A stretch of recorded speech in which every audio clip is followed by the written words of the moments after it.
America के पूर्व राष्ट्रपति बराक ओबामा के बुक बम ने कांग्रेस में तो खलबली मचा दी है।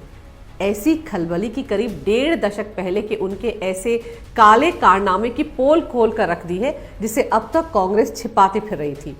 ओबामा ने अपनी किताब अ प्रॉमिस्ड लैंड में कांग्रेस की अपने मुस्लिम वोट बैंक से की गई लॉन्ग टर्म प्रॉमिस की बखियां उधेड़ कर रख दी है। कैसे कांग्रेस ने अपने मुस्लिम वोट बैंक के लिए आतंकवाद के साथ समझौता किया, कैसे आतंकवाद को कभी भी इस्लामिक कट्टरवाद से जोड़कर पेश करने की कांग्रेस ने कोशिश ही नहीं की। मुंबई हमले के तमाम सबूतों को सिर्फ और सिर्फ अपने मुस्लिम वोट बैंक के चलते नकार दिया।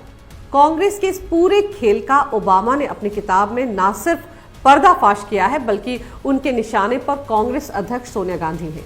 ओबामा ने अपनी किताब में साफ लिखा है कि कैसे मनमोहन सरकार ने मुस्लिम अपीजमेंट की नीति के चलते मुंबई में हुए सबसे बड़े आतंकवादी हमले तक को नजरअंदाज कर दिया था। 2008 में मुंबई पर हुए अब तक के सबसे बड़े आतंकवादी हमले के लिए जिम्मेदार पाकिस्तान को भारत ने ऐसे क्यों छोड़ दिया?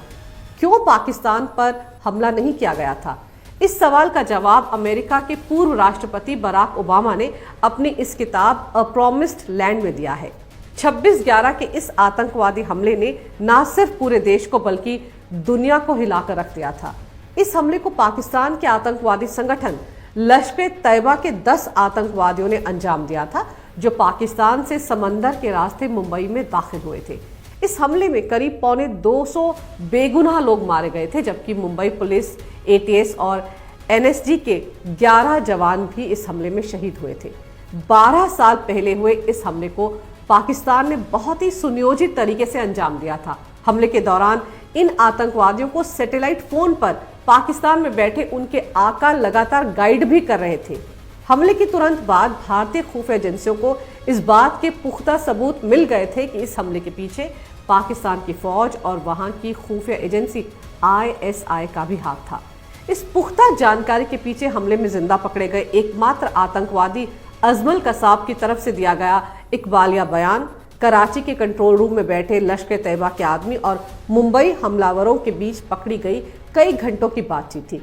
इतने सारे सबूत मिलने के बाद जहां पूरा देश पाकिस्तान से बदला लेने की आग में जल रहा था, वहीं उस वक्त की मनमोहन सरकार ने पाकिस्तान के खिलाफ किसी भी तरह की सैन्य कार्रवाई से साफ इनकार कर दिया था। तब हर तरफ मनमोहन सरकार के इस लचीले रवैये पर कई सवाल उठे थे।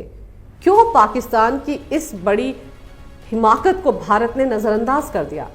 अब करीब 12 साल गुजर जाने के बाद अमेरिका के राष्ट्रपति बराक ओबामा ने अपनी किताब में इस सवाल का जो जवाब दिया है वो वाकई बेहद चौंकाने वाला है। उन्होंने लिखा है कि मुंबई हमले के बाद मनमोहन सिंह बहुत डर गए थे। डर इस वजह से नहीं था कि पाकिस्तान भी भारत की तरफ से की गई किसी भी कार्रवाई का पलट कर जवाब दे सकता है, बल्कि डर इस वजह से था कि अगर भारत इस तरह की कार्रवाई को अंजाम देता है तो कहीं कांग्रेस का मुस्लिम वोट बैंक उसके हाथ से खिसक ना जाए और इस बात का फायदा कहीं कुछ महीने बाद होने वाले लोकसभा चुनाव में बीजेपी ना उठा ले। जी हाँ, सही सुना आपने।